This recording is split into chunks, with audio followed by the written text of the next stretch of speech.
À bord de cette voiture, 3 bouffons. Guy Lafleur qui était avec Mario Tremblay et Régent Houle. Et René Poitier est avec un invité. Ça rappelle les défilés de la Coupe Stanley, Guy, mais il fait plus chaud d'habitude. Oui, ça rappelle ça. Mais disons que les gens étaient moins habillés en 79. Aujourd'hui, c'est une journée bien particulière que de déménager du Forum au Centre Molson. Quelle impression que tu as eue quand tu as quitté ce matin? Ben, pour moi, ça a été vraiment le départ, la fin du Forum. Puis de s'en aller au Centre Molson, je pense que les portes se sont vraiment fermées derrière nous ce matin. Tu vas prendre soin de Houle et Tremblay, là, les réchauffer comme il faut, d'ici à ce qu'on arrive là-bas? Oui, on va prendre soin parce qu'il y a un gros match demain. il faut qu'ils commencent le match comme ils l'ont fini. D'accord. Salut, Guy. 77-78, Murray Wilson et Doug Rice-Brown. C'était la 21e Coupe Stanley. Canadien qui remporte cette Coupe. 4 victoires, 2 défaites contre les Bruins de Boston. Murray Wilson, Yvon, probablement le plus beau coup de patin naturel que j'ai vu au hockey. Tout à fait raison, Claude. Tout à fait raison. Et il est maintenant, Murray Wilson, à l'emploi de la formation des Lynx d'Ottawa de la Ligue internationale de baseball. On passe de la Rolls-Royce à la coccinelle. Murray Wilson à bord de la Rolls-Royce avec Rice-Brown. Et derrière eux, à bord d'une coccinelle, il y a Yvon Lambert qui est là. Avec qui est-il? Pierre Mondoux. Pierre Mondoux. Oui. Pour la Coupe Stanley 1977, non pas 77 mais 78-79, la 22e du Canadien contre les Rangers, 4 victoires, 1 défaite. Yvon Lambert qui sera l'adjoint au directeur général de la brasserie Ovation, qui sera au Centre Molson. Tout à fait. Pierre Mondoux qui est en compagnie de René Poitier. Salut Pierre Mondoux. Salut. Monsieur Lambert. Bonjour, ça va bien? Ça va très bien, vous ça? Un peu, mais ça va bien. C'est la première parade qui fait aussi froid, je pense. À part ça, votre sentiment de quitter le Forum? C'est triste un peu. Ça, tout à l'heure, quand on était stationné à côté, on est resté là longtemps. C'est triste un peu, mais qu'est-ce qu'il faut regarder en avant, puis on a hâte de s'en aller au Centre Molson. Tu seras très occupé dans le Centre Molson, Yvon? Oui, on va être très occupés. C'est pour ça. Là aussi, je viens d'avoir de bons anciens clients. Qu'eux autres, ça va être très dur pour eux autres. Ils trouvent ça parce qu'on ferme la brasserie ce soir ici au Vieux Forum. Alors, c'est triste, mais comme Pierre vient de le mentionner, c'est rendu business, la vie continue, puis on regarde en avant. Bien, merci messieurs, bonne fin de défilé. Merci. Merci. En parlant de Pierre Mondoux, Claude, il est maintenant le directeur du recrutement chez Canadien. Il aura beaucoup de travail au cours des prochains mois, va assister à plusieurs tournois et c'est lui qui sera en charge du repêchage cette année qui sera présenté à Saint-Louis. Est-ce que je me trompe, Yvon, en disant que Pierre Mondoux ressemble un peu, du moins Koivu ressemble un peu à Mondoux par ses feintes inédites et puis son coup de patin et ses virages sur des pièces d'1 centime, ça, faut le faire. Alors, c'était la 23e Coupe Stanley, 85-86. Vous l'apercevez maintenant à l'écran. La 23e. Canadien qui l'emporte 4-1, vous vous en souvenez, contre les Flames de Calgary. Et sans son casque, vous avez deviné qu'il a un peu plus de cheveux. C'est Bobby Smith que vous apercevez à l'écran. Il a rajeuni soudainement. Oui, qui est très impliqué dans la communauté au Minnesota. Il est l'un des conseillers de M. Richard Burke, celui qui a acheté la concession des Jets de Winnipeg. Si l'équipe s'est installé au Minnesota, j'ai l'impression que Bobby Smith aurait été le président de l'équipe. Il a fait beaucoup de travail avec M. Burke. Moi, il faut que je te raconte une anecdote. Parce que Mario Tremblay l'avait baptisé Boutchou. Boutchou. Bobby Smith, c'est Boutchou. Pourquoi non? Par rapport... il trouvait trop... trop grand. Il est avec Ryan Walter, qui a été...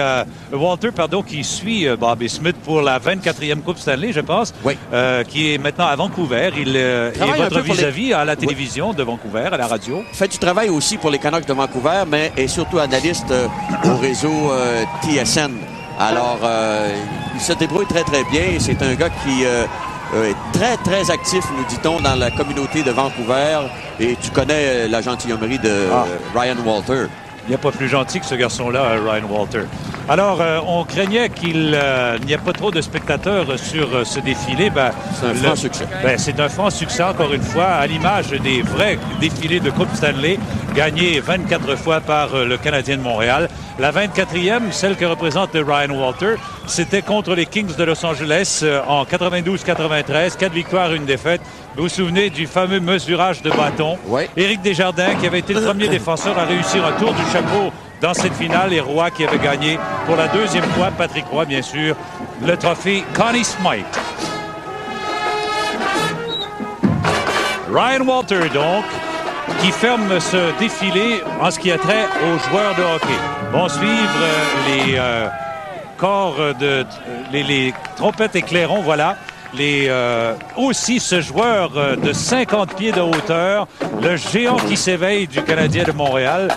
Ce qu'elle va faire sourire mon camarade Jean Paget quand je parle du géant qui s'éveille. Et puis, c'est ça qui va fermer avec la deuxième Zamboni, le défilé. Et quand tu parlais de ce joueur de hockey gonflable, Claude, il sera manipulé par 12 personnes. Grandeur, comme tu le disais, 50 pieds. 250 livres. Une chance pourrait jouer à la défense pour le Canadien. Oui. Une chance qu'il n'est pas gonflé à l'hélium, par exemple, parce que les porteurs auraient de la difficulté à le retenir. La largeur des épaules, ce que souhaite Mario Tremblay de découvrir un jour, 17 pieds. Et pointure des patins, 10. Ah, c'est exactement, ce sont les mensurations de Pierre Bouchard maintenant, depuis qu'il a quitté. Et on verra bien sûr les joueurs, quelques joueurs de l'édition actuelle du Canadien de Montréal. Benoît Brunet, c'est bien Benoît qui est là avec Vincent Danfous, oui, voilà. Benoît Brunet qui a eu de bonnes nouvelles, en tout cas, il a recommencé à patiner.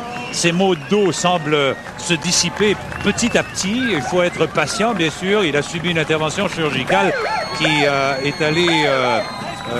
C'était très sérieux. Très sérieuse.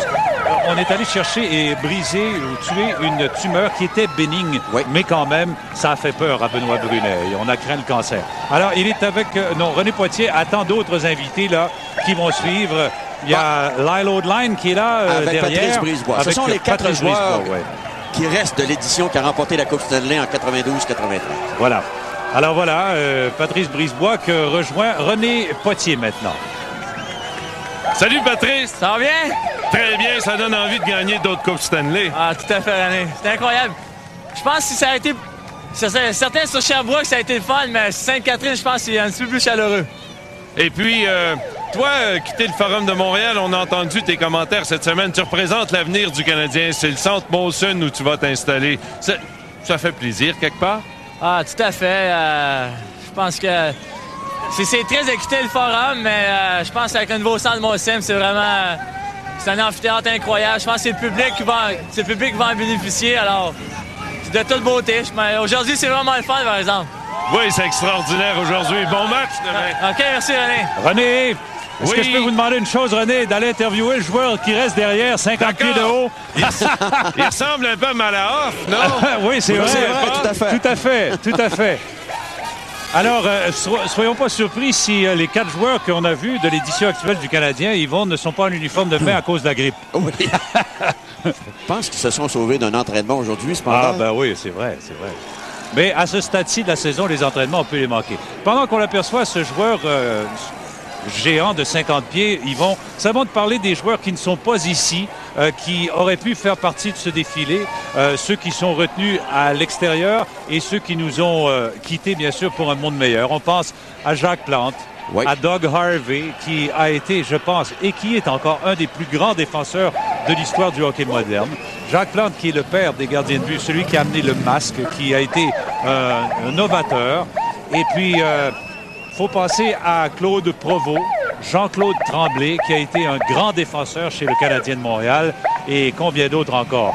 Il faut dire que ce géant n'a pas de lame à bâton courbé ou de bâton à lame courbée. On va s'arrêter pour une pause en vous rappelant que ce défilé grand déménagement vous parvient directement de Montréal, j'allais dire du Forum de Montréal sur RDI.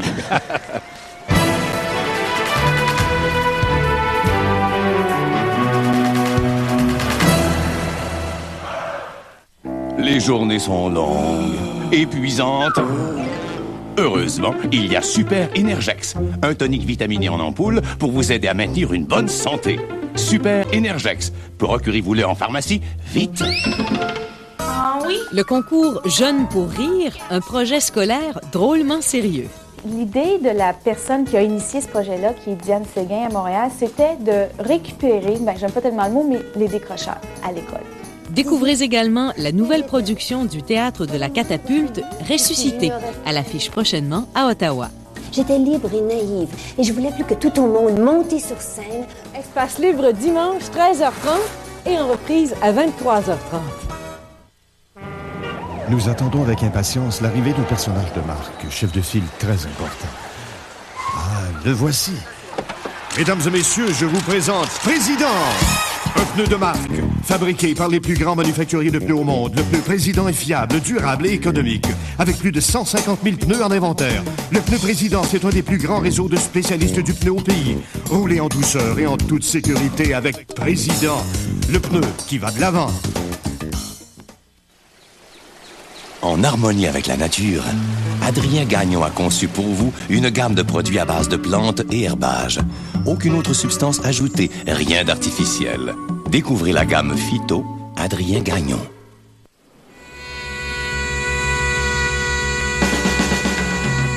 C'était le 24 mars 1971. J'avais 11 ans.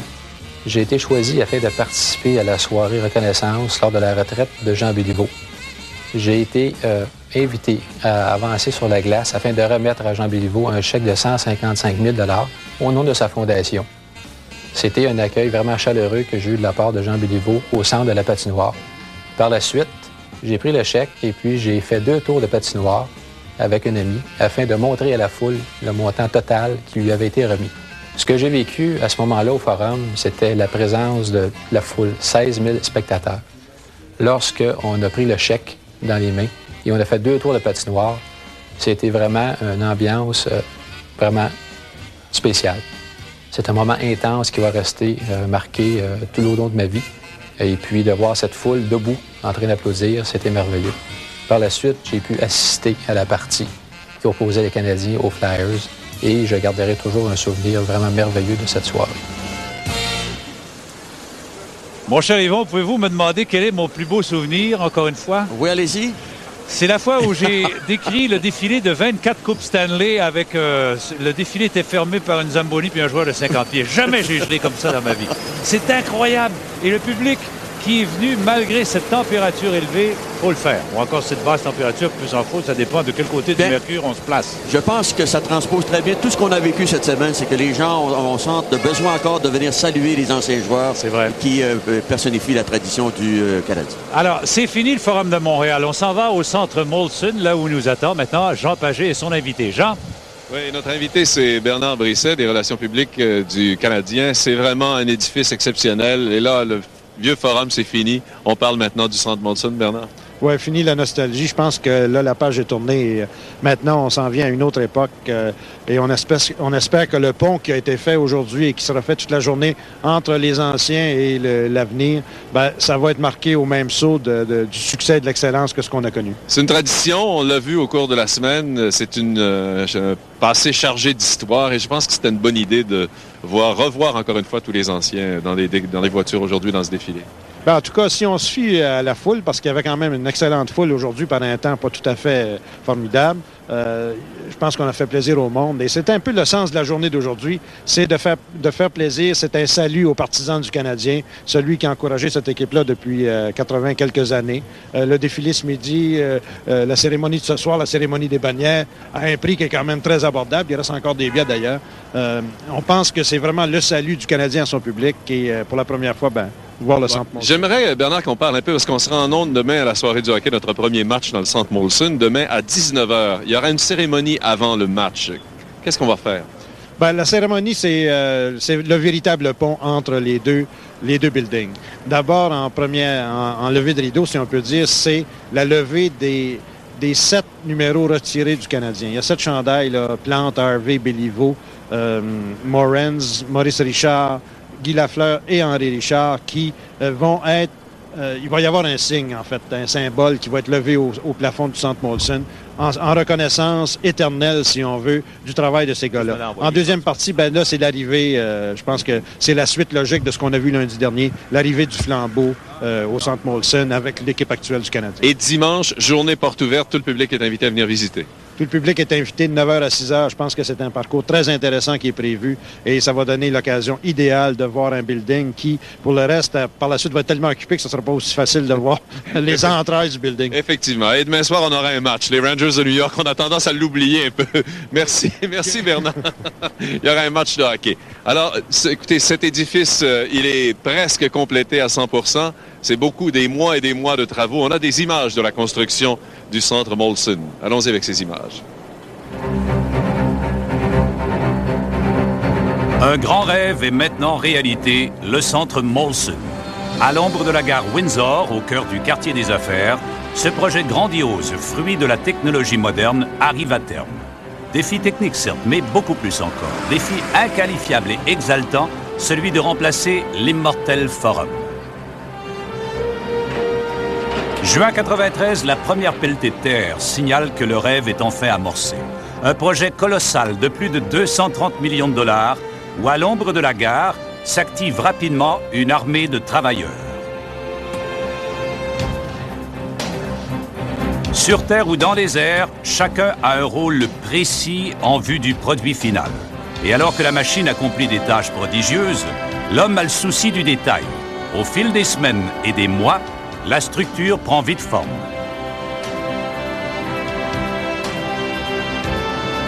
Vu des airs, on imagine déjà le produit final, comme si on se présentait au centre Molson pour la première fois. Le périmètre de l'édifice terminé, le toit prend rapidement forme, tout comme l'allure extérieure. Parmi les ouvriers, quelques-uns hautement spécialisés, et aussi des milliers d'autres, à l'ombre des réflecteurs de la gloire, et pourtant, à la fois acteurs et spectateurs privilégiés d'un projet à jamais gravé dans leurs souvenirs, le domicile des Canadiens de Montréal. Un domicile unique, attendu par des millions de partisans impatients de découvrir le produit final. Si les changements sont de plus en plus évidents, l'excitation ne cesse de croître. Mais déjà, même si on rêve de prendre place dans les estrades, il y a encore beaucoup à faire. Car tout est mis en œuvre afin que le spectateur profite des avantages technologiques disponibles. Chaque élément doit servir une cause unique, celle de faire de l'endroit exclusif le temple de l'amateur de hockey.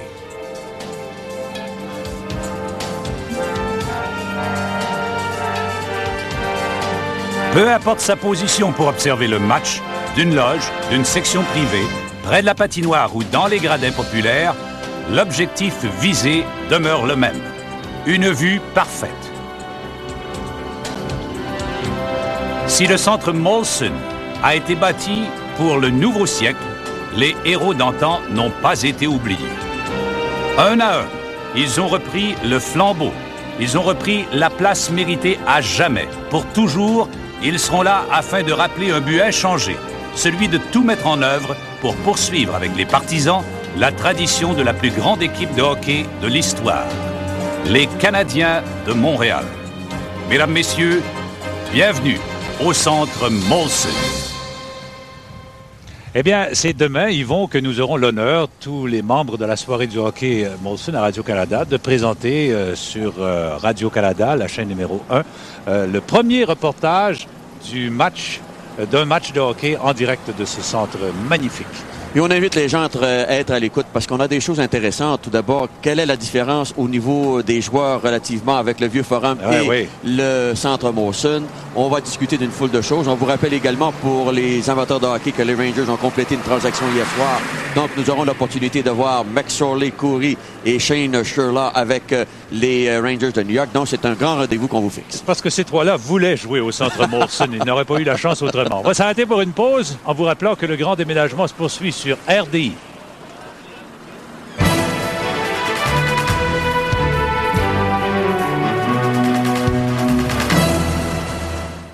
Fascinait le plus, lui, c'était de voir ce groupe de jeunes, les mains sur les oreilles, qui criaient comme des déchaînés, comme on voit dans les spectacles encore aujourd'hui. Alors, c'était très intéressant et les Beatles ont laissé, je pense, une marque mémorable au Forum. Pour moi, en tout cas, c'était un événement très important et on a beaucoup apprécié parce que c'est un moment dans l'histoire du rock and roll au niveau des Beatles. meilleures années que celles des Beatles et du Forum de Montréal. Alors, merci à mes compagnons de travail, René Poitier et Jean Pagé, qui eux aussi ont gelé comme des cretons pour ce défilé. Yvon, ça a été encore une fois très agréable. Et j'ai une bonne nouvelle pour vous, il n'y aura pas de reprise à analyser pour le défilé. Pas de crayon non plus. Oui. On a vu donc défiler 72 ans d'histoire. C'est fini, l'histoire du vieux Forum de Montréal. Et que de souvenirs on a vécu au cours de ces 72 ans, au cours de la dernière heure. J'espère que ça vous a plu, mesdames, messieurs. Et tout ce qu'on souhaite, c'est que le Centre Molson connaisse d'aussi grands moments que son prédécesseur, le Forum de Montréal. Au revoir, à la prochaine.